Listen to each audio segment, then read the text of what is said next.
নতুন বউ প্রথম প্রথম শাশুড়িকে জিজ্ঞেস করে কি রান্না করবে। ওমা, আজকে কি রান্না করবো? কি আর রান্না করবা? দেখো আলু আর বেগুন আছে, আলু বেগুন দিয়ে মাছের ঝোল করো গা।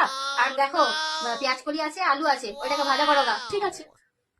ওমা, ভালো হয়েছে রান্নাটা, আমি তো কখনো করিনি। হয়েছে এই মোটামুটি, আরো ভালো করে শেখো গা রান্না, ভালো হয়নি তেমন।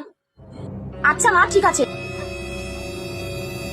বছর না ঘুরতে ঘুরতে বৌমারও রং বদলায় কিভাবে দেখো।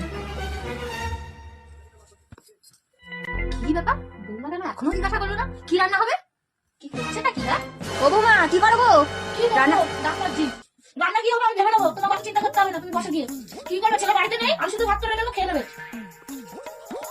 খাবার দিয়েছি, খেয়ে নাও। আমার অত সময় নেই, আমার অনেক কাজ পড়ে রয়েছে। যা ভালো হয়েছে খেয়ে নাও। हे प्रभु এটা কি? हे हरि राम कृष्ण হায় গোপাল, বাবু বাবা, দেখে নাও কি রান্না করেছে আর বৌমা। আমি আর মরি না, এটা পুরো রান্না করি না। আমি পারি না আর পারি না।